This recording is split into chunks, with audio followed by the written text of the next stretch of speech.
지금 광주의 모습은 너무나 부끄럽고 광주가 이대로 가면 대한민국도 희망이 없다는 생각, 오직 그 생각 하나로 시장 출마를 결심했던 것입니다. 새 정치를 갈망하는 시민들에게 헌 정치로 답한 안철수, 김한길 두 사람 지배의 정당에 더 이상 머무를 수가 없습니다. 김한길, 안철수 두 대표는 광주에서 공천은 곧 당선이라는 오만 속에서 광주 시민들의 시장 선택권을 무시하고 경선을 치렀더라면 낮은 지지율 때문에 컷오프 대상인 후보를 시장으로 사실상 임명하는 낙하산 공천을 단행했습니다.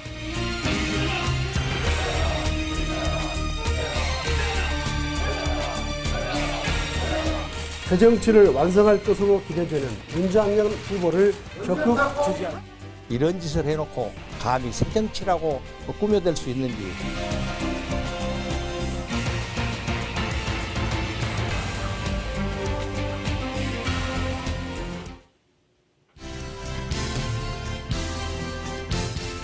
안녕하십니까. 토론플러스 조현성입니다. 새정치민주연합의 광주시장 후보가 결정됐습니다. 이른바 전략공천이 이루어졌습니다. 논란이 거셉니다. 새로운 정치를 실현하기 위한 개혁공천이라고 옹호하는 분들이 있는가 하면 새정치의 열망을 데려쳐버린 낙하산 공천이라고 비판하는 분들도 많습니다. 시청자 여러분은 어떻게 생각하십니까? 특별 생방송으로 진행되는 이 시간을 통해 시민 여러분과 함께 다양한 생각을 나눠보겠습니다. 이 자리에 네 분 토론자 모셨습니다. 먼저 조종관 교수입니다. 안녕하십니까. 김경진 시사평론가입니다. 안녕하십니까. 서일곤 시민활동가 나오셨습니다. 안녕하세요. 박용구 기자 함께하였습니다. 안녕하십니까. 네, 전략공천의 주체죠. 새정치민주연합과 비판 성명을 낸 시민단체의 의견은 따로 화면으로 담아왔습니다. 잠시 후에 보시겠고요. 생방송 진행 중간중간에 전화 연결을 통해 시민들의 의견도 듣겠습니다.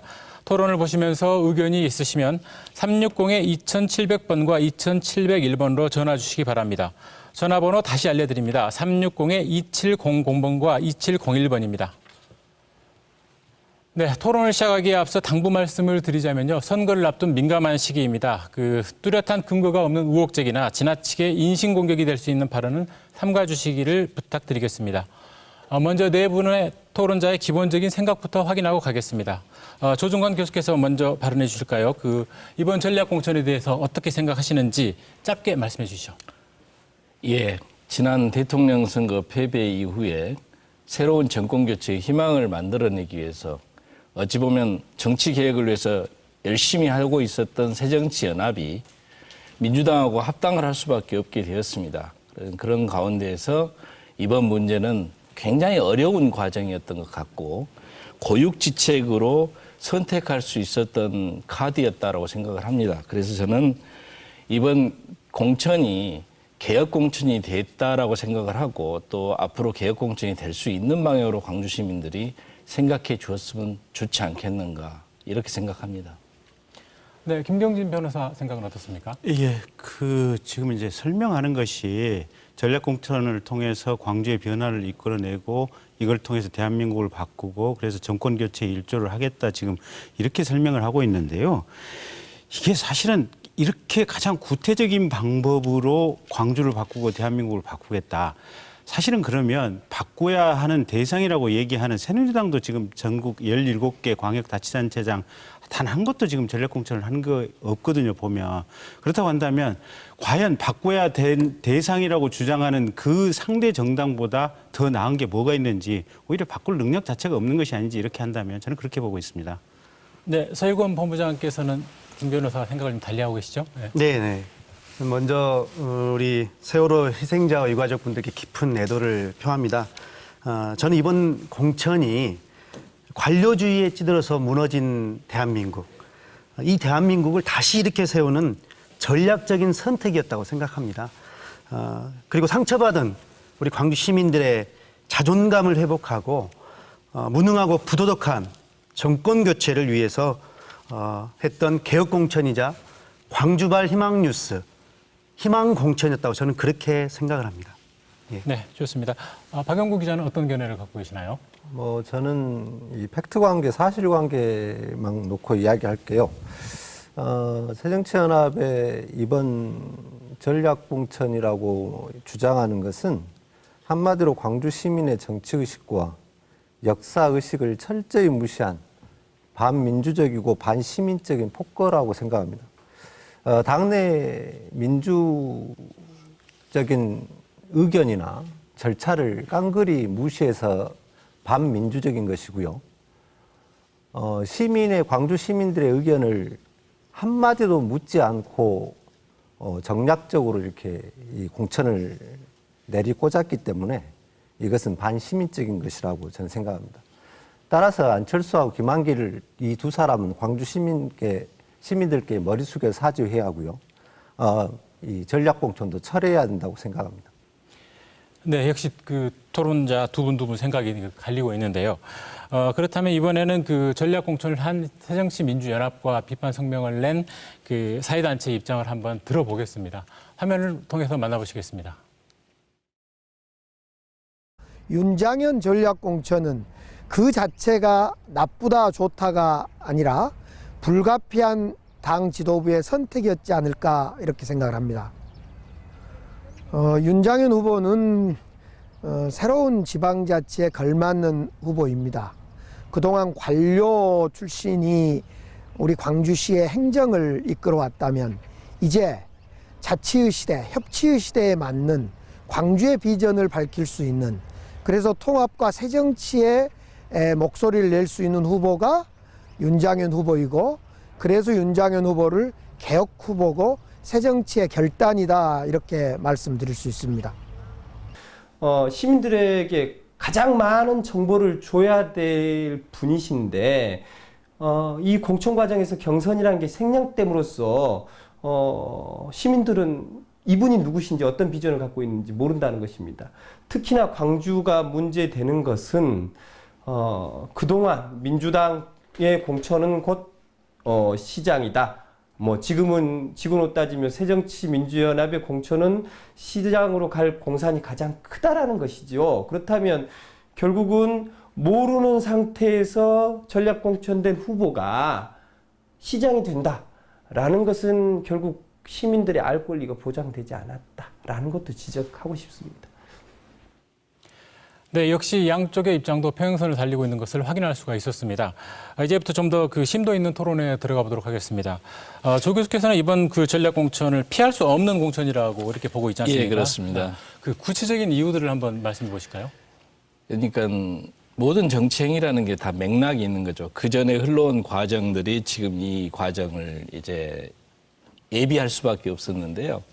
새정치연합이라고 하는 당이 출범하게 되는 것 자체가 사실은 서로 다른 두 개의 그룹이었던 거죠. 그러니까 윤장현 후보는 새정치연합 측, 안철수 신당 측이었고, 그다음에 이제 이용섭, 강원태 후보는 민주당 측이었고요. 그래서 어떻게 보면 양측이 본선에서 만나는 게 당연히 우리가 기대했던 것이었습니다. 근데 문제는 박근혜 정권의 문제, 반민주주의적 문제가 너무도 심각했고, 그래서 우리 국민들이 양 당이 통합해 주기를 바랬고, 그래서 통합신당으로서 새정치민주연합이 출범됐을 때 광주 지역 같은 경우 80-90% 이상이 강력하게 지지를 보냈었습니다. 그 통합의 이유는 박근혜 정권을 견제하고 그다음에 정권교체의 희망을 만들어달라는 거였죠. 근데 정권교체의 희망을 만들어달라는 것은 옛날 인물들, 옛날 민주당으로 돌아가서 희망을 만들 수 있는 것은 아닙니다. 물론 통합을 한 다음에 많은 과정 속에서 보면은 여전히 그 도로민주당적인 모습들이 많이 나타나고 있고, 야, 안철수가 정말 왼쪽 팔, 오른쪽 팔 다 꺾이고 있구나. 안타까운 점들이 많이 있지만 지방선거를 치르고 나서 국회의원 재보궐선거를 치르고 또 지방선거에서 당선된 사람들이 과거 정치와 다르게 국민을 바라보고 가는 그런 정치를 하게 된다면, 점점 정치가 바뀌고 있다는 확신이 우리 국민들에게 든다면 그 다음에 정권교체의 희망이 생기는 거 아니겠습니까? 세월호 참사와 같은 그런 일들이 다시는 벌어지지 않게 하기 위해서라도 정치가 송두리째 바뀌어야 된다. 이겁니다. 이건데 문제는 이용섭 의원님이나 강원태 시장님도 훌륭하신 분들이죠. 그래서 그분들이 말하자면 경선을 바라는 것도 저는 충분히 이해할 수 있다고 생각합니다. 근데 문제는 광주에서 경선이라고 하는 것이 아까 말씀드렸던 과거에 안철수 신당 쪽으로 일을 해왔던 윤장현 후보 입장에서는 평평한 땅에서 같이 경선하는 공정성이 담보되지 않는다는 거죠. 왜냐? 강원태 시장님이나 이용섭 의원 같은 경우는 굉장히 오랫동안 정치를 이미 하셨고 인지도도 높고 시장 선거도 2번씩 나오고. 그런데 재밌는 것은 말이죠. 지난번에 새정치연합하고 민주당이 서로 경쟁하고 있던 시점이었던 1월 말경에는 윤장현 후보와 강원태 시장, 윤장현 후보와 이용섭 후보 간의 여론조사 결과, 당시 광주 MBC 여론조사 결과에서도 윤장현 후보가 두 후보를 다 이긴 때도 있었어요. 문제는 통합을 하고 나니까 윤장현 후보는 그냥 한 사람의 후보가 돼버린 거죠. 실은 윤장현 후보는 바로 안철수의 메시지를 담고 박원순과 같은 그런 역량으로 광주를 한번 해보겠다는 그런 입장에 있거든요. 그래서 제가 보기에는 안철수 대표 고민이 많았을 겁니다. 그런데 아마도 윤장현 후보를 우리 당의 메시지로, 즉 그 새정치연합당의 메시지로 윤장현 후보를 내보내서 필요하다면 강원태, 이용섭 후보와 본선에서 대결해서 시민들의 심판과 지지를 받아보겠다라고 하는 그런 심정이었을 거다. 그런 생각을 저는 많이 하고 있습니다. 예, 뭐 충분히 말씀해 주셨다고 생각은 되는데 우리 서일권 본부장께서 그 개혁공천이라고 주장하는 부분에 대해 덧붙이시고 싶은 의견 있으신지요? 글쎄 좀 다른 이야기일 수도 있겠습니다. 근데 저는 할 수만 있다면 저는 대통령도 전략적 선택으로 개혁공천으로 뽑아야 한다고 생각을 합니다. 예. 세월호의 아이들을 한 명도 구하지 못했습니다. 이 대한민국에서 서민의 삶을 한 번도 살아보지 않은 이 관피아들, 이제 더 이상 국민들이 원하지 않습니다. 이들은 반드시 심판받아야 마땅합니다. 광주도 마찬가지죠. 사람이 목숨을 잃어야만 죽는 것이 아니라고 생각을 합니다. 자존감을 상실하고 희망을 잃어버리는 것, 저는 그것은 사는 것이 아니라고 생각을 합니다. 우리 시민들의 작은 삶까지도 좀 어루만져 주고 또 시민이 좀 자존감을 가지고 행복하게 살 수 있도록 만들어주는 게 저는 정치라고 생각을 합니다. 그런데 그런 정치 신인들이 그런 일을 하기 위해서 시장 후보자가 공정한 이 경선을 할 수 있는 그런 상황이냐, 그런 사람들이 그렇게 정치를 제대로 해보고 싶어도 A시장초에 이런 100m 달리기 출발점부터가 다른 거죠. 이미 저만큼에서 출발하는 사람하고 맨 끝에서 출발선에서 준비하는 사람하고는 완전히 다른 거라고 생각을 합니다. 그런 부분에서 보면 우리가 공정 경선을 이야기하는데 여기에서 저는 그 글자 하나 빠져 있다고 생각을 합니다. 아니 불자입니다. 어떤 절묘한 방식을 도입한다 하더라도 이런 광주 상황에서는 수십 년 동안 현역 또 시장님 또 현역 국회의원을 하셨던 이런 분들과 평생 시민운동만 해오신 이런 후보와의 경선 자체는 이건 누가 봐도 불공정한 경선일 수밖에 없다고 생각을 하고, 그래서 국민들이 믿고 살 수 있도록 우리 광주에서부터 정권 교체를 해내야 하기 때문에 당당하고 또 따뜻한 광주를 위해서 정치판을 새롭게 좀 디자인할 수 있는 그런 개혁공천, 희망공천을 위해서 어려운 결단으로 윤장현 후보의 전략공천이 결정된 거 아니냐, 저희는 이렇게 생각을 하고 있습니다. 예, 그 두 분 토론자께서 뭐 많은 논거들을 제시해 주셨어요. 쟁점별로 하나씩 한번 이야기를 해보도록 하죠. 먼저 그 세인물에 대한 부분입니다. 어떻습니까? 새정치 실현하기 위해서 세인물이 필요하다는 것이 굉장히 중요한 논거 중에 하나였는데 김 변호사의 생각은 어떠신지요? 아니, 세인물이 필요합니까? 사실 새정치가 우리한테 필요한 게 아니고요. 정확히는 잘하는 정치가 필요합니다. 국민의 뜻을 잘 받고 국민을 잘 모시고 광주 시민이 필요하는 부분을 절실하게 해결해 주는 그런 정치가 필요하고요. 아니 뭐 새 사람 필요하면 20대 젊은 사람 데려다 그냥 아무나 앉히면 되죠. 그렇지 않습니까? 뭐 새가 뭐 때문에 필요합니까?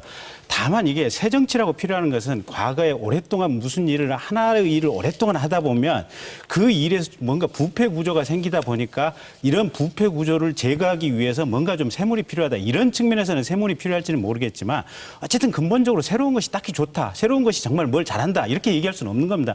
가장 잘하는 시장, 잘하는 정치인이 우리한테는 필요한 것이고 그러면 윤장현이 잘하는 사람이냐? 그건 모르겠어요. 검증이 아직 안 됐으니까 우리가 본 적이 없으니까 그건 지켜봐야 될 부분이긴 하지만 새 정치가 필요하다, 새 인물이 필요하다 이 논거 자체는 일단 받아들일 수가 없는 것이고 가장 중요한 것은 자, 새 정치를 하겠다고 하는데 왜 가장 구태적인 방법으로 새 정치를 하려고 하느냐? 왜 위에서 꽂습니까? 아니 시민들이 이렇게 추대 못 합니까? 시민들의 자연스러운 의사를 못 이렇게 응집시켜서 당내 경선에서 자연스럽게 승리를 해서 이 시장 후보가 되고 시장이 당선되면 안 됩니까? 그럴 역량이 없습니까?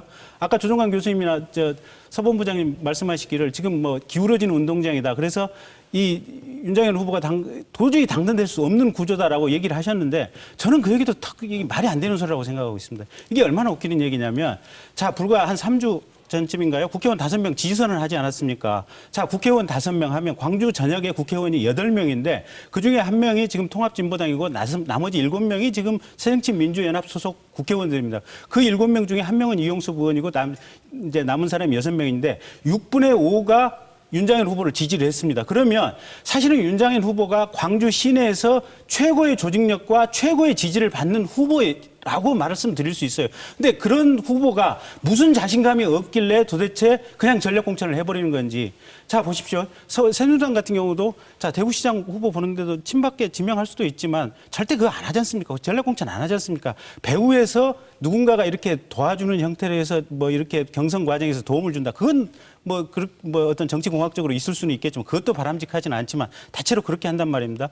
아니, 새누리당 서울시장 후보 경선 보십시오. 박심을 얻었다고 하는 김항식 후보 배후에서 몰래 도와주는 건 있을 수는 있겠지만 대놓고 나서지 않지 않습니까? 근데 광주 시내 국회의원 6명 중에 5명 대놓고 나서서 지지를 하고 그러고도 사실은 보면은 이용섭 의원이나 강훈태 시장 입장에서 보면 그게 오히려 기울어진 운동장이거든요. 그럼에도 불구하고 오히려 거꾸로 기울어진 운동장 때문에 될 상황이 아니니까 윤장현 후보를 전략 공천할 수밖에 없다. 그 말도 안 되는 소리라고 생각합니다. 그 부분에 잠깐만요. 좀, 예. 저기 일단 박용구 기자께도 발언 기회를 드린 다음에 제 반론 기회 드리겠습니다. 예.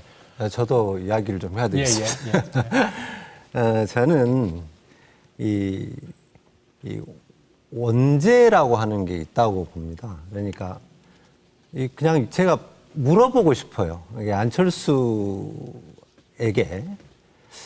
당신이 새정치라고 이야기하고 새정치를 주창하면서 신당을 만든다고 했는데 그 보여준 새정치의 컨텐츠가 하나도 없습니다. 그래서 새정치는 새물이다. 원론적으로 보면 새정치라고 하는 건 애초에 없었어요. 이것은 전략공천을 명분을 갖기 위해서 만들어낸 이 말장난일 뿐입니다. 이 안철수가 그동안에 새정치라고 이렇게 주장하면서 보여줬던 게 뭐가 있어요? 기초선거 정당 공천제 폐지하겠다 해놓고 다시 엎고, 그 다음에 이 야권 연대는 신당 만들기 전에 야권 연대는 절대 하지 않겠다라고 해놓고 야합을 해서 민주당과 야합해서 다시 민주당과 통합해서 당 만들고, 그 다음에 이 전략 공천은 절대 없다라고 이야기하다가 시당 창당 준비하는 과정이 그랬죠. 그래서 이 절대 전략 공천 없다 했다가 이 전략 공천 해버리고. 좀 팩트가 좀 다른 것 같아요. 그런 얘기를 한 적이 없는 것 같은데요. 제 이야기할 그렇게 해서 말을 계속 거짓말만 하는 거죠. 이런 상태에서 무슨 새정치가 이또하는 새정치를 가지고 이또하는 새정치에 존재하지도 않는 새정치에 새 인물로 이 전략 공천을 한다. 이건 어불성설이라고 생각합니다. 저도 이제 말씀을 드리고 싶은데요. 우선 박용구 기자님 말씀 팩트가 좀 아닌 것 같습니다. 첫째, 기초공천제 기초선거 정당공천제 폐지를 안철수가 주장했습니까? 안철수가 주장한 게 아니죠. 아니, 기초선거 정당공천제 폐지를 철회한 게 안철수가 철회했습니까? 그것은 새정치민주연합이라는 당이 만들어지면서 여러 가지 고민들 속에서 결국 그걸 밀어냈던 그 폐지를 다시 처리하게끔 만들었던 것은 안철수 측이 아니죠. 도로 민주당화 돼가고 있는 겁니다. 지금 이 당이. 두 번째는 야권 연대 안 하겠다고 하다가 통합신당을 만들었다는데 이건 제가 모두반에 말씀드린 것처럼 국민의 목소리 속에서 어쩔 수 없이 통합신당 한 측면이 오히려 저는 많다고 생각을 하고요. 그다음에 전략공천 안 하겠다, 광주시장 전략공천 안 하겠다고 떠들고 다닌 적은 없습니다. 전략공천에 대해서 굉장히 부정적인 언어들이 많은데요. 제가 이제 정치학자 입장에서 객관적으로 말씀을 드리고 싶어요. 당헌 당규에 30%까지 전략공천을 놔두는 이유는 소수파라든가 특별한 목적에 의해서 정당이 지도부가 공천을 그렇게 할 수 있는 겁니다. 근데 전략공천을 해서 후보들을 박았다 어쩌다 하시지만 사실상 그동안의 전략공천을 통해서 새로운 인물들을 발굴해낸 사례들은 굉장히 많습니다. 우리 광주 지역에서만 해도 예를 들어 지난번 총선 같은 경우에도 서구 을 같은 경우에는 전략적으로 민주당이 공천을 안 하고 그러지 않았습니까? 그때 서대석 후보하고 이상갑 변호사가 거기 반항을 조금 하다가 우리 시민들이 뭐라 했습니까? 야권연대 하려면 너 조용히 있으라. 그래서 입 닫고 오병련 의원 당선시켜줬던 거 아닙니까? 당시 서구 가면 어땠나요? 여성 지역구 스타일로 만들어가지고 결국 박혜자 의원이 당선이 됐죠. 그 결과가 좋고 나쁘고를 떠나서 전략 공천이라는 건 있을 수 있는 거라는 거죠. 그것을 부정하면 안 되죠. 그건 무조건 폭거고 그건 무조건 뭐 이상한 거다라고 생각하면 안 되는 건데 다만 아무리 전략적으로 공천을 한다 하더라도 결국 본선에서 최종적으로 시민들이 판단을 하는 겁니다. 그래서 저는 이용섭 의원이나 강훈태 시장님이 반발하는 건 이해가 갑니다. 본인들이 열심히 준비했는데 당연히 반발이 되죠. 문제는 그 반발의 수위가 너무 심해서 안철수 죽이자 이런 분위기로 가고 있는 거죠. 그럼 안철수 죽이면 어떡할 건데요? 저는 안철수가 무조건 다 맞다는 생각 없습니다. 저는 이 새정치민주연합이 잘 가고 있다고 생각하지도 않아요. 그런데 지금 광주시장 문제를 가지고서 모든 새정치는 없다는 식으로 이야기한다면 저는 대안이 없는 비판에 불과하다라는 거고요. 제가 마지막으로 말씀드리고 싶은 것은 실제로 새정치를 실현할 수 있는 시간은 지방선거 이후부터라고 저는 생각을 합니다. 사실 지방선거에 공동된 여러 가지 공약도 내놓을 거고 그러지 않겠습니까? 그럼 기회를 줘봐야죠. 저는 통합신당 만들고 나서 안철수에게 기회도 주지 않고 안철수를 이렇게 욕하는 건 전 아니라고 생각합니다. 우리가 그동안 사랑해왔던 안철수인데. 네, 홍경민 변호사. 아니, 우리가 안철수를 사랑할 이유는 전혀 없고요. 문제는 안철수는 국민에 대한 봉사자고 광주 시민의 의견을 대변할 수 있는지 전 국민의 민주적인 열망을 대변해서 그 역할을 해줄 수 있는지 없는지가 문제고 우리가 그 사람을 사랑해야 될 이유는 없습니다. 그런데 여태까지 하는 과정을 보면 실망스럽기 그지없다라는 측면이 지금 자꾸 나타나고 있고 특히 이번에 지금 윤장현 후보에 대한 전략 공천 같은 경우는 자, 윤장현 후보를 전략 공천한다. 그래서 광주를 바꾸고 대한민국을 바꿔서 박근혜 정부 어떤 정권 교체에 일조를 하겠다. 지금 이런 취지의 논리거든요. 자, 근데 기본적으로 광주 시민이 뽑은 후보 또 광주 시민이 가령 내부 경선을 해서 이용섭이나 지금 강훈태 시장을 새정치민주연합 후보로 해서 광주시장 후보로 선출을 했다. 이러면 박근혜 정권 교체하는데 무슨 반대가 됩니까? 아니, 강훈태 시장이라든지 이용섭 의원이 지금까지 박근혜 정부를 지지하고 박근혜 정부를 위해서 활동하고 정치적인 역정을 쌓아왔던 사람들입니까? 저는 턱도 없는 얘기라고 생각합니다. 그건 굉장히 논리의 비약이고요. 잘못된 얘기들이고 결국은 뭐냐. 이 아까 조정관 교수님께서 말씀하셨다시피 새정치민주연합 그러니까 안철수 당하고 과거 민주당하고 두 당이 합당하면서 두 세력 간에 결국은 이번 지방선거 공천 과정에서 어느 정도 지분 나누기를 하자라는 이런 과정 속에서 결국은 꽂으면 당선되는 지역 여기에 대해서 확실하게 지분 나누기를 해야만 안철수 세력이 자기 어떤 세력을 안착할 수 있는 근거지를 만들 수 있겠다라고 생각해서 결국은 전북이라든지 광주라든지 이쪽 호남권역에서 주로 지금 전략공천 얘기가 돼왔던 겁니다. 그렇기 때문에 사실은 이 지금 안철수가 바꾸고자 하는 내용들 이 하는 짓이 가장 지금 비민주적인 짓을 하고 있다. 그렇다고 한다면 안철수가 과연 대한민국의 지도적 감으로 충분하냐. 광주 시민이 원하는 민주적 절차에 부응하는 행위를 하고 있느냐. 저는 그렇지 못하다고 보고 있습니다. 이번 전략공천 과정을 통해서.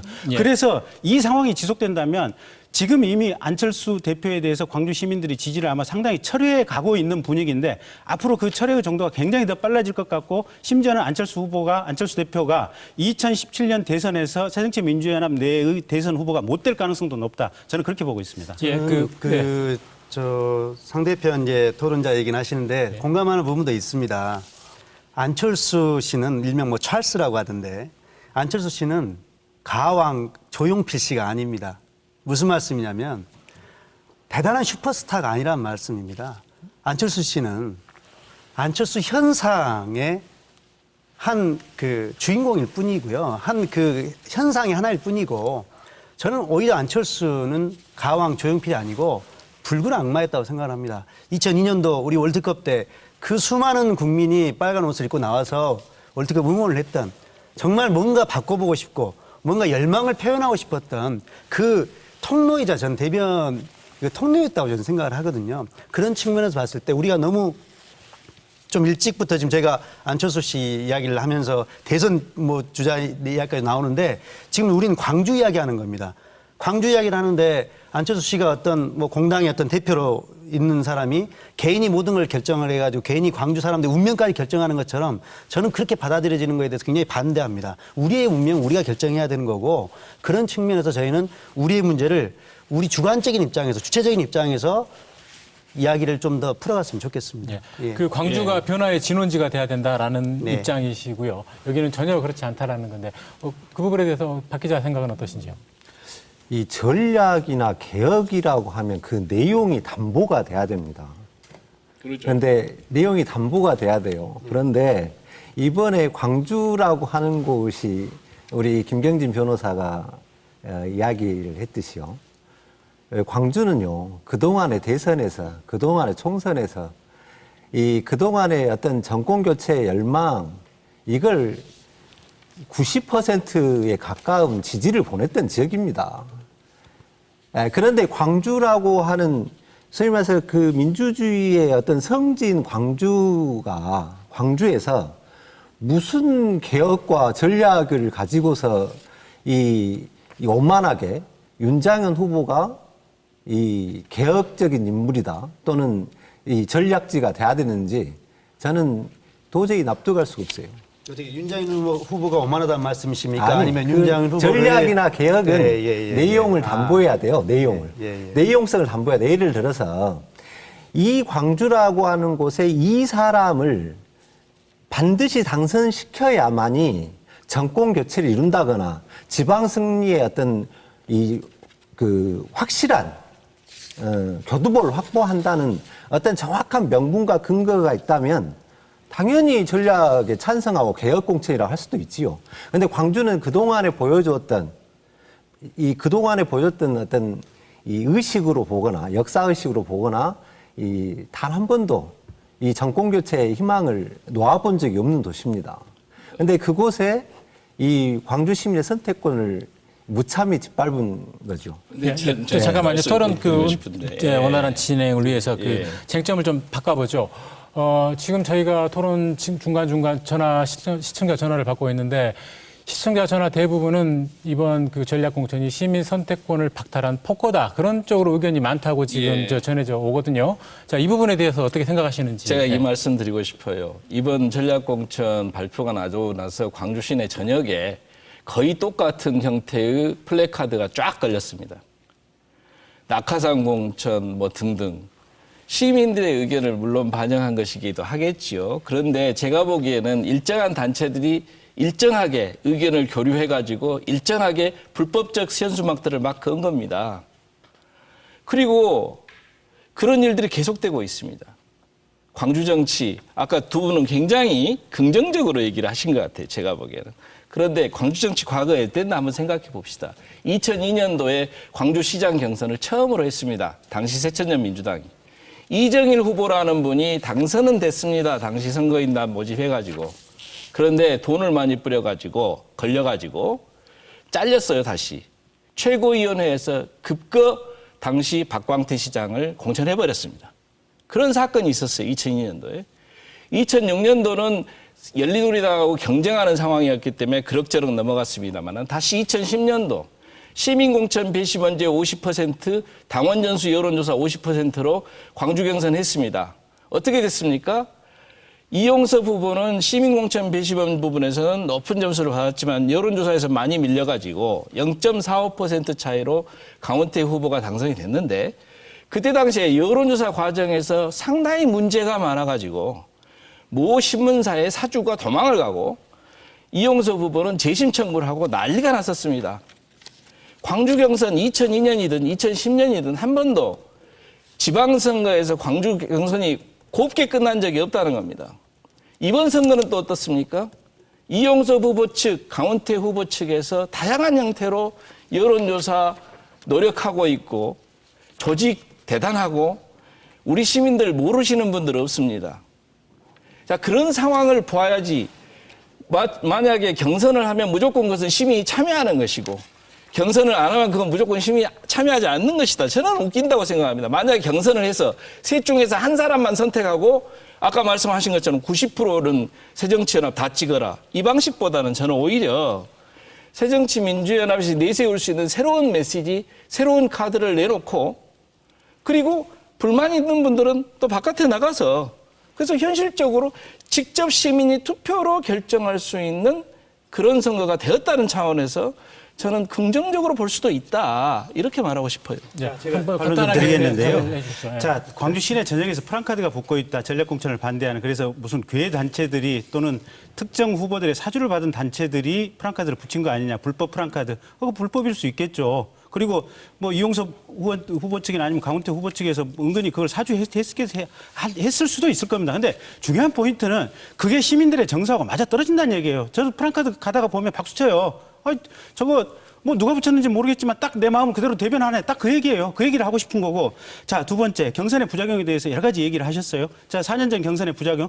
자, 그런 부작용이 있어도 하고 싶다는 겁니다. 제발 중앙당에서 내리꽂지 말라는 거예요.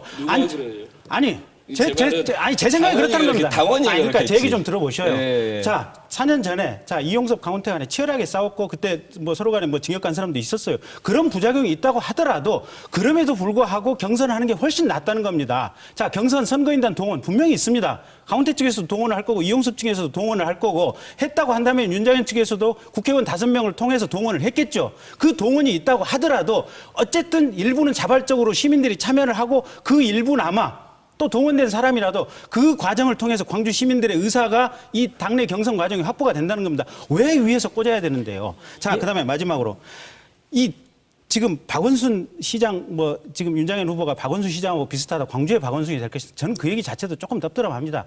가령 박원순이 광주의 윤장현이 됐으면 좋겠다. 이런 캐치프레이즈라면 광주의 자존심을 좀 더 세울 수 있을지는 모르겠는데 왜 지금 광주가 서울을 따라가야 되는지 조금 좀 불쾌하긴 한데 그건 사족이고요. 박원순 시장이 들어올 때도 자, 박원순 밖에 무소속으로 있었습니다. 그다음에 민주당 당내에 박영선이 있었습니다.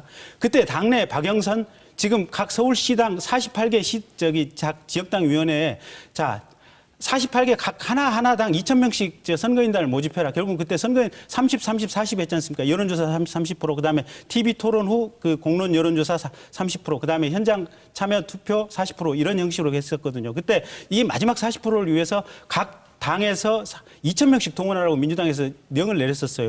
그러고도 박원순 시장이 이겨나갔습니다. 자, 이번에도 보면 국회의원 5명의 후원을 받는 사람이 윤장현 후보예요. 그러면 사실은 5명이 정말 그렇게 윤장현 후보를 시장 후보로 내세우고 싶었으면 조용히 배후에서 활동해서 당선을 시킬 수도 있었어요. 근데 왜 이런 식으로 무리하게 이게 사람을 내리꽂아서 광주 시민들의 자괴감을 들게 만들면 광주 시민들을 이렇게 불쾌하게 만드냐 이 얘기입니다. 제가 잠깐 정리 좀 해야겠습니다. 잠시 시작하죠. 일요일 아침에 찾아뵙는 광주 MBC 토론 플러스. 오늘은 새정치민주연합의 광주시장 후보 전략 공천에 대한 논란을 다루고 있습니다.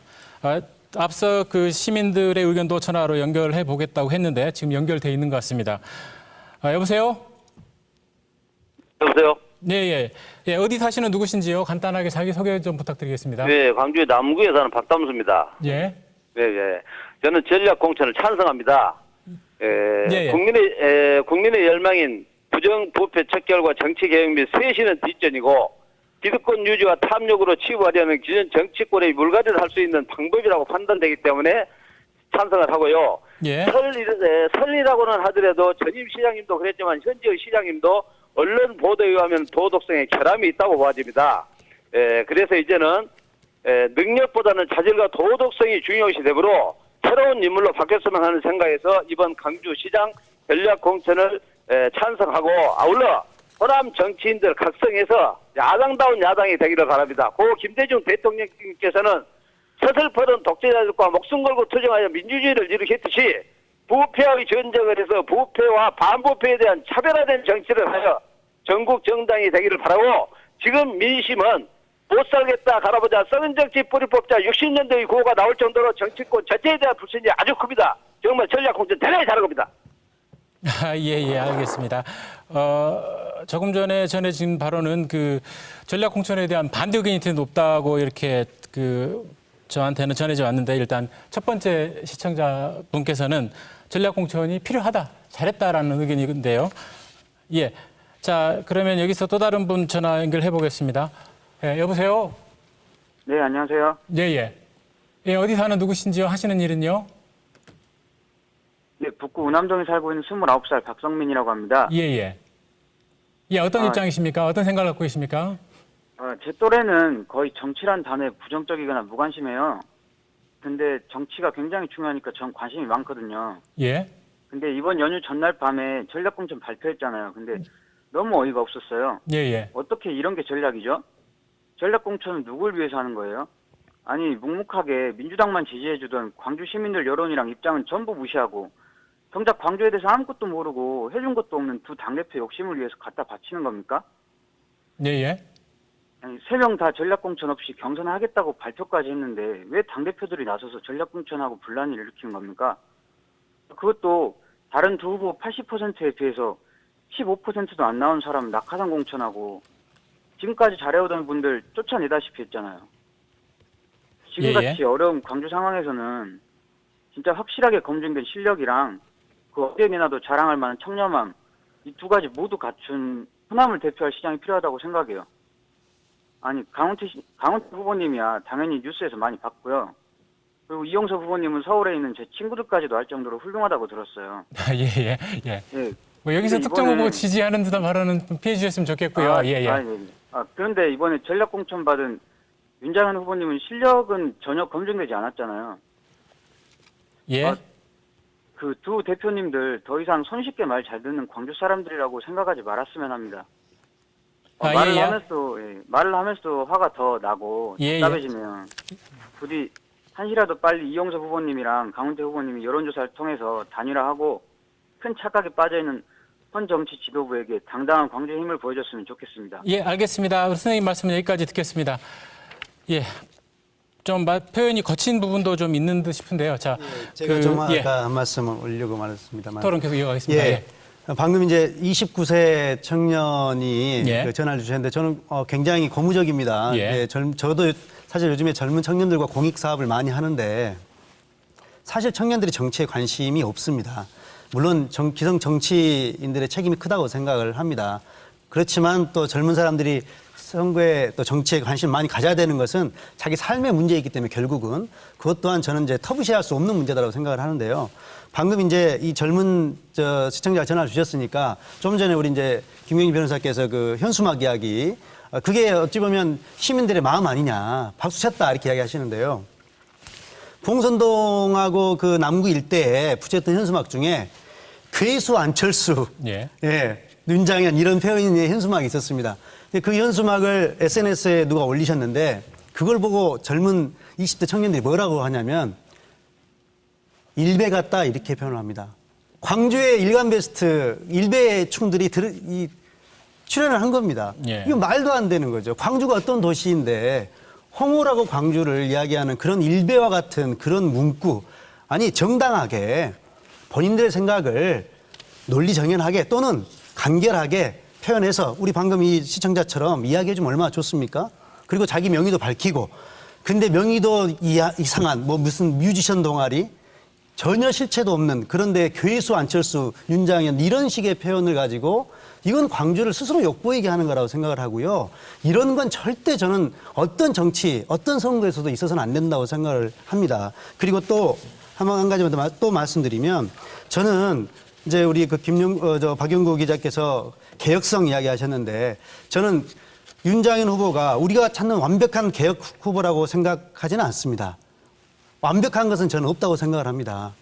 다만 자, 강훈태 후보, 이용섭 후보, 윤장현 후보 세 후보만 놓고 봤을 때 다른 후보들 일단 차치하고요. 우리 강훈태 후보 어떻습니까?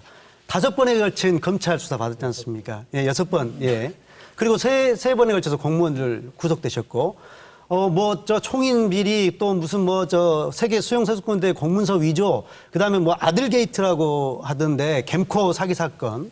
차마 이게 부끄러워서 입에 담지도 못할 그런 일들이 지금 현 강훈태 후보의 시장 시절에 있었던 일들입니다. 그런 분에 비해서 윤장현 후보가 계획적이 않다고 저는 생각하지 않는 거고요. 또 하나는 우리 이제 이용섭 후보분을 이야기하면 이용섭 후보분은 방금 이제 젊은 시청자분께서 전화 주신 것처럼 많은 분들이 호남의 제목으로 생각을 했습니다.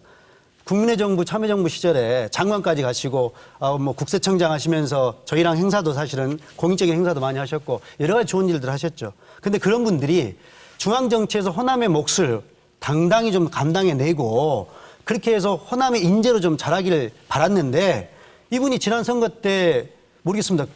국회의원이나 또는 장관 자리보다 광시장 자리가 그렇게 중요한지는 모르겠는데 시장 선거에 나오셨어요. 또 낙선을 하셨습니다. 그리고 또 지난해에는 당 대표 경선에까지 나오시면서 또 중앙정치 또 해보시겠다고 하셨다가 이번에 또 국회의원까지 사퇴를 하면서까지 시장에 나서신 거죠. 근데 저는 묻고 싶어요. 국회의원 사퇴는 과연 당신을 선택해 주셨던 국민들에게 물어보셨는지 여쭤보시고 사퇴하신 건지 정말 그렇게 시민의 뜻을 중요하게 생각하시는 분이라면 당신을 2번이나 선택해 줬던 시민들에게 자기 지역구 시민들에게 제가 국회의원을 사퇴하면서까지 시장을 해보겠습니다. 저를 호남의 인재로 키우셨던 여러분들의 뜻을 제가 시장을 통해서 한번 해보겠습니다. 이런 것들에 대해서 물어보시고 하신 건 이게 저는 정치인의 책임이라고 생각을 하거든요. 예, 말씀 잘하셨는데요.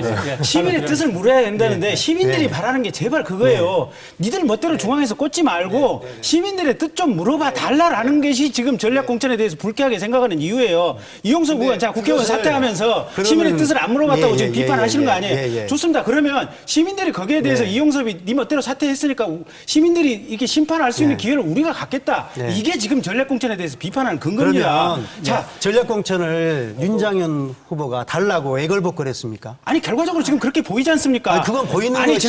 지난번에 국회의원 5명이 지지선언을 했고 거기에 대해서 광주 시민들의 비판이 많자 윤장현 후보 본인이 뭐라고 그러셨냐? 나 전략공천 원치 않는다. 당당하게 경선 임하겠다. 이렇게 얘기를 하셨어요. 그리고 나서 지도부에서 중간중간에 전략공천 꽂겠다라는 얘기들이 여기저기 언론계에서 새 나왔어요. 그리고 나서 전략공천 하니까 윤장현 후보 당은 당규에 따른 어떤 고육지책 결단이라고 믿고 나는 받아들이겠다. 지금 이런 입장이 그러면 자 보면 윤장현 후보가 사실 앞다르고 뒤따르다. 저는 그렇게밖에 안 보입니다. 잠깐만요. 그 사이에 우리가 세월호 문제가 있었습니다. 아니 세월호 문제하고 이 전략공천을 받아들이는 것은 지금 다른 문제입니다. 제 이야기는 그때 윤장현 후보가 경선을 받아들이겠다. 전략공천을 본인은 받지 않겠다고 했고 그것을 논의하고 경선에 대한 것을 충분히 논의하고 그 시점에 모든 국민이 애도했던 세월호 문제가 있었습니다. 그때는 모든 정치활동이 중단된 상태였고 물밑에서 무슨 이야기를 해도 그런 것들이 국민들과 함께 이야기할 수 있는 시민들에게 그것을 이야기할 수 있는 상황이 안 됐습니다. 그게 말이 안 되는 얘기가요. 그게 말이 안 되는 얘기가 자 배후에서 양 캠프에 있는 사람 3명이라는 이 후보 3명이 조용히 만나서 협의를 한다면 밖에 말 한 자리 새어나가지 않고 그 부분이 결정이 될 수 있는 문제입니다. 그건 턱도 없는 얘기라고 생각합니다. 제가 정리를 좀 해야겠습니다. 그 특정 후보들에 대한 이야기는 필요한 것 이상으로 좀 나왔다고 생각합니다. 이제 다른 쟁점으로 한번 넘어가도록 하겠습니다. 어떻습니까? 이번에 전략공천을 찬성하시는 분들이나 비판하시는 분들 모두 도로민주당이라는 표현들을 쓰고 계세요. 자, 서로 근데 다 아전인수격으로 해석을 하고 있는 것 같아요. 그 표현조차도. 어떻습니까? 박영구 기자께서는 도로민주당이라는 표현에 대해서는 어떻게 생각을 하시는지요? 네, 저는 이 쭉 과정을 거슬러 올라가 보고 싶어요. 안철수 현상, 안철수 지지, 이것이 왜 이렇게 있었냐. 그러면 그걸 보면 이 호남 지역에서는 이 독선에 빠진 민주당을 견제해주고 영남 쪽에서는 새누리당을 견제하는, 그러면서 대한민국의 정치가 좀 발전되기를 바라는 이런 열망 속에서 나온 거라고 저는 봅니다. 그런데 지금 이야기 도중에 보면은 참 답답한 게 있어요. 어떤 답답한 게 있냐면, 안철수가 신당을 창당하겠다 이렇게 선언해서 끝까지 나가보겠다라는 의지를 표현했다가 자기의 역량이 부족한 건지 어쩐 건지 모르겠으나 이걸 업고 민주당하고 이렇게 합당을 하죠. 예, 합당을 하고, 또 그 민주당과 내부에 이제 합당하고 나서 들어가서 그 역학관계가 어떻게 됐는지는 모르겠으나 이 대선 때나 이렇게 이야기한 어떤 약속을 대선 주자들 후보분들에게 약속을 지키라 하면서 자기가 신당을 만들어서 이 기초선거 무공천 약속을 한 거죠. 지키라고. 이게 국민과의 약속을 지키는 게 새정치라면서. 근데 어떤 역학관계가 있었는지 모르겠으나 또 그것도 이 약속을 어기게 됩니다. 그래서 이러한 어떤 과정에서 그 과정에서 안철수는 단 한 번도, 제 기억으로 단 한 번도 이 국민에게 의사를 묻은 적이 없습니다. 전부 일방적으로, 이것은 반론의 여지가 없어요. 그냥 일방적으로 선언하다시피 했어요. 선언하다시피, 예를 들면 민주당과 합당도 선언하다시피 했고, 신당 창당 그 후에 그 다음에 기초선거 공천에서 들어가서 그 다음에 이번 전략공천까지 일련의 과정을 보면 이번 전략공천 시간 끌기 세월호 이야기해서 세월호하고 이건 상관이 없죠. 전남도지사나 다른 데는 다 경선하니까. 그런데 이 꼴통을 판 거죠. 안철수가 꼴통을 판 거라고 합니다. 자기 지분을 챙기기 위해서. 그래서 광주를. 그 부분은 이제 얘기를 좀 해야 될 것 같습니다. 그래서 저는 이렇게 이야기를 하고, 도로민주당, 그것은요, 도로민주당이 됐다. 이 문제는 그러한 어떤 이미 성향이 개혁도 없고, 이런 어떤 새정치도 없는, 이 내용이 하나도 없는 것에서 도로민주당이 된들, 뭔데 저는 아무런 문제가 아니라고 생각해요. 알겠습니다. 이번에는 반론 기회 드려야겠습니다. 일정하게 저는 박 기자님 의견에 일정하게 저도 동의하는 바가 있습니다. 말하자면 새정치 현상이 나오게 된 것은 이제 지역의 독점적인 민주당 그거 개혁해야 된다. 그런 것이 굉장히 컸죠. 그런데 이제 박 기자님 말씀에 팩트가 좀 잘못된 것은 통합 신당을 하기로 한 것, 즉 별도로 이제 안철수 신당 따로 해서 민주당하고 대결하겠다. 저도 그때 이제 그 당에서 같이 일을 하지 않았습니까? 통합이 된다면 저는 그만뒀습니다만은, 통합이 되는 과정에서 안철수가 결단을 내렸다는 거, 그 국민이 한테 안 물어봤다는 거 맞습니다. 저도 반대입니다. 솔직히 개인적으로는. 그러나 문제는 그때 당시에 통합 선언을 한 이후에도, 통합 선언을 했을 때 우리 지역에서는 80~90%가 다 찬성을 했어요. 힘을 합쳐가지고 박근혜 정치 넘어서라고 하는 것이 더 중요한 이슈였단 말이죠. 그다음에 아까 기초공천제 폐지 부분이 무산된 부분이 안철수 혼자 했다. 아니죠. 그때 여론조사 다 해가지고 여론조사 결과 그렇게 결론 났던 거잖아요. 안철수는 오히려 유지하고 그 폐지를 계속 하고 싶었는데 안 했던 거 아닙니까? 그건 뭐 그때 신문 보시면 다 아실 텐데요. 중요한 건 이렇게 생각합니다. 제가 이제 말씀드리고 싶은 것은 도로민주당 되면은 희망 없죠, 당연히. 근데 도로민주당이 되는 부분이 전략공천 때문에 도로민주당이 되느냐? 저는 그렇게 생각하지 않습니다. 김대중 대통령이나 많은 위대한 정치 지도자들이 전략공천을 통해서 새로운 인물들을 수혈해냈어요. 그래서 새로운 인물들을 수혈해서 새로운 정치에 대한 희망을 만들어 갔고요. 전략공천도 당헌에 있고 최고위원회 논의를 거쳤고 거기서 위임을 받아서 고민해가지고 했고, 아까 국회의원 5명의 지지 말씀하셨는데 광주 지역의 민심을 대변하는 여러 요소 중에 하나가 또 국회의원들의 의견도 있을 수 있는 겁니다. 그런 것들을 생각하면서 했다라고 저는 생각을 하기 때문에 고육지책이고 아주 바람직한 건 아닐 수 있지만 받아들일 수도 있다라고 제가 말씀을 드리는 거고요. 중요한 건 뭐냐면 이번 지방선거 결과 전체적으로 보면 다시 다 민주당 사람들이 다 옵니다.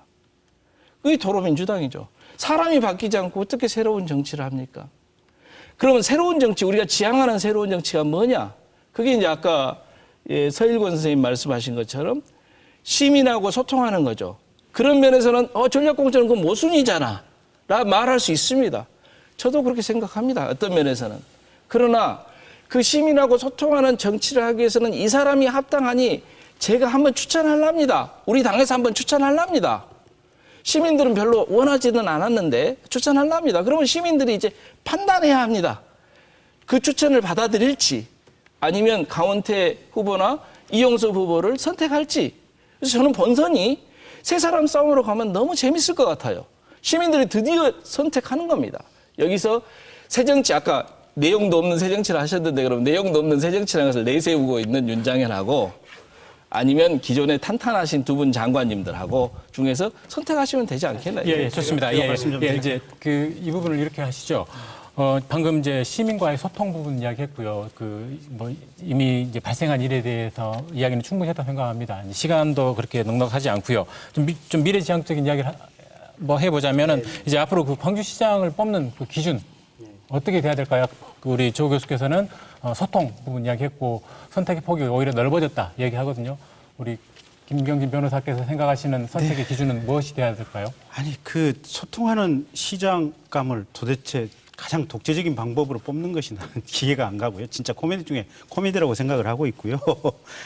어쨌든 광주 시장감은 말 그대로 시장입니다. 메이어 이 시장을 하는 것이지 시민들하고 소통도 어떤 시장직을 수행하는 데 중요한 요소기는 하겠지만 어찌 보면 광주시에 가장 필요한 문제를 시민들이 바라는 방식으로 잘 해결해 주는 능력 있는 지도자, 거기에 도덕성까지 같이 겸비된 사람, 이런 사람이 시장감이라고 생각하고 있고요. 아까 그래서 우리 서 본부장님 특정 후보 도덕성 문제에 대해서 여러 가지 얘기를 했는데 자, 그 부분이 문제가 됐으면 공천 심사 과정에서 내부적인 기준을 걸렀으면 되는 겁니다. 그게 경선을 배제할 이유는 전혀 안 된다고 보고 있고요. 어쨌든 광주시장감은 광주시장으로서 광주 시민의 문제를 해결할 수 있는 사람. 자, 그럼 광주시의 문제가 뭐냐?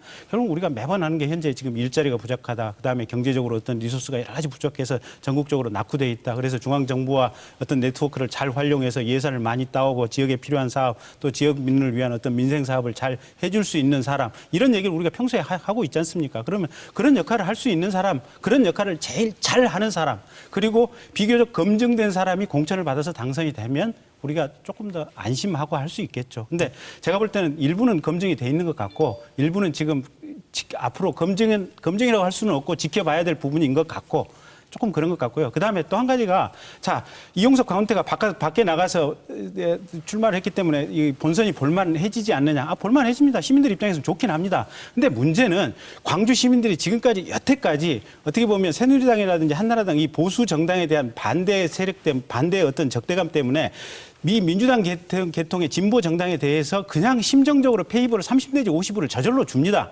그래서 누가 특정 후보가 좋냐 나쁘냐 이런 것을 떠나서 그냥 이 당 후보기만 하면 무조건 페이버가 갑니다. 그렇기 때문에 광주 시민의 의사결정 구조가 왜곡이 되고 그래서 정작 광주에 필요한 시장, 광주시장 역할을 잘할 수 있는 사람임에도 불구하고 아웃될 가능성이 있다. 그게 문제고요. 그런 가능성을 악용해서 자기 사람 심기를 한 안철수가 문제다. 저는 그렇게 보고 있습니다. 예, 검증된 인물이 그 시장을 뽑는 절대적인 기준이 돼야 된다. 가장 중요한 기준이 돼야 된다라는 게 우리 김 변호사의 말씀이었던 것 같고요. 자, 그 박용구 기자는 앞으로 그 광주 시민들께서는 어떤 기준을 가지고 시장을 선택해야 될까요? 저는 이제 제가 그동안 한 3년 동안 쭉 그 광주시에 대해서 시정에 대해서 많은 이야기들을 해왔습니다. 그래서 그동안에 보여준 어떤 시정이나 시장의 모습들을 보면 책임을 지지 않고, 이런 모습들을 많이 보여줬어요. 그래서, 몇 가지를 좀 정리해 보면, 이 미시적으로 보면 이런 거죠. 좀 책임질 줄 아는 시장. 이 검찰로부터 이 압수수색을 좀 당하지 않는 어떤 시청을 만드는 시장. 이 공무원들이 좀 파면을 당하지 않는 그렇게 만드는 시장. 그 다음에 국제적으로 망신을 당하지 않게 하는 시장. 그 다음에 국제적으로 사기를 당하지 않는 시장. 이렇게 이 시정을 좀 이끄는 시장들이 좀 미시적으로 보면 이런 시장이 됐으면 좋겠다는 생각을 하고 있습니다. 네, 알겠습니다. 예, 그렇다면 네. 이제 우리 쪽에서 예, 제가 말씀을 좀 방금 이제 잠깐만 제가 뭐 말꼬리를 잡는 건 아니고요. 정확하게 말하면 또 다른 분들이 오해 서운해할 수 있으니까 민주당을 진보 정당이라고 하는 건 저는 좀 약간 다른 표현인 것 같습니다. 진보 정당을 자임하는 진보 정당들이 있지 않습니까? 민주당은 뭐 개혁 정당 정도로 저는 생각을 좀 하고요. 사실 저는 재작년에 이제 전국 다니면서 일을 많이 했고 제가 오랫동안 사실은 이제 서울의 박원순 시장님이나 지금 여기 윤장현 후보님과 함께 사회 공익 활동을 사회 활동을 많이 제가 직접 모시고 이렇게 많이 해봤습니다. 저는 광주에서 이 자랑스러운 광주에서 서울로 일주일에 서너 번 이렇게 출장을 다니고 전국을 다니면서 저 많이 놀랐습니다. 시장 한 명 바뀌었을 뿐인데 1000만 서울이 바뀌더라고요. 밤늦게 귀가해서 늘 염려하던 그런 여성들이 귀갓길이 안심되고 또 비싼 등록금 때문에 허덕이던 학생과 학부모들이 반값 등록금 정책으로 서울시립대 학생들이 굉장히 정말 편안한 마음으로 학교 생활을 하고 또 우리 밤늦은 귀갓길에 이제 교통편이 불편했던 시민들 위해서 우리 올빼미 버스 이렇게 해가지고 또 시민들의 가난한 시민들을 위해서 그런 교통정책도 이루어주고 저는 1000만 명이 사는 이 거대 도시, OECD에서도 정말 큰 거대 도시인데 이 거대 도시가 어떻게 시장 한 명으로 이렇게 바뀌나 그걸 보면서 저는 사실 굉장히 부러웠습니다. 그때 한참 광주는 검찰 수사에다가 방금 말씀하셨던 그런 정말 치욕스러운 일들이 있었죠. 저는 그걸 보면서 그때 사실 제가 좀 한 가지 꿈을 키웠습니다. 한 가지 꿈을 그때 제 생각으로 광주도 정말 그렇게 광주의 박원순 시장과 같은 모델이 좀 있었으면 좋겠다 그런 생각을 했고 그런 측면에서 시민들의 가려운 부분을 잘 긁어주고 시민들의 어떤 생활정치를 통해서 시민들이 꼭 필요한 부분들을 정말 작은 것부터 챙기고 아끼고 또 그렇게 해서 사랑받고 존경받는 그런 시장. 그래서 우리 시민들이 우리 시장 정말 멋쟁이다. 우리 시장 정말 괜찮아. 이렇게 자랑스럽게 좀 이야기할 수 있는 시장이 저는 그런 분이 광주시장으로 되었으면 하는 생각을 가지고 있습니다. 네, 죄송합니다. 그 생방송인 관계로 시간이 부족합니다. 우리 조정관 국회의원도 참 간략하게 선택 기준 말씀해 주시죠. 예, 저는 역시 이제 아까 제가 강조한 것처럼 시민과 소통이 굉장히 중요한 것 같고요. 그리고 정말 이제까지의 지방자치는 좀 다르게 시민들이 우리가 지금 참여하고 있다고 이것을 느낄 수 있는 그런 참여적 시정을 펼칠 수 있는 사람이 대단히 중요하다라고 생각하고요. 아까 다른 분들 말씀하신 것처럼 기본적인 능력은 당연히 검증이 되어야 된다고 생각합니다. 예. 예, 특별 생방송으로 진행하고 있는 토론 플러스 이제 마무리할 시간입니다. 토론 중간중간 전화가 들어왔습니다. 시간이 부족해서 다시 연결한 어렵고요. 제가 정리를 해드리겠습니다. 새정치민주연합의 전략공천 의견은 대부분 역시 반대하는 의견이 더 많았다라는 것이고요. 그 내용은 시민 선택권을 박탈했다 그런 측면이고 그다음에 인물 검증이 미흡하다. 또 당 대표들의 정적 제거 수단으로 악용된 거 아니냐 이런 의견들이 있었고요. 일부 찬성 의견도 있었습니다. 찬성 의견의 그 골가는 민주당의 변화 필요성이 필요하다, 변화가 필요하다 이런 측면에서 전략공천이 불가피했다라고 의견을 주셨습니다. 이 밖에도 더 많은 의견 남겨주셨는데 모두 다 소개해드리지 못한 점 죄송스럽게 생각합니다. 오늘 네 분 토론자와 함께 많은 이야기 나눠봤습니다. 토론 함께해 주신 시청자 여러분께도 감사드립니다. 오늘 토론 여기서 마칩니다. 감사합니다.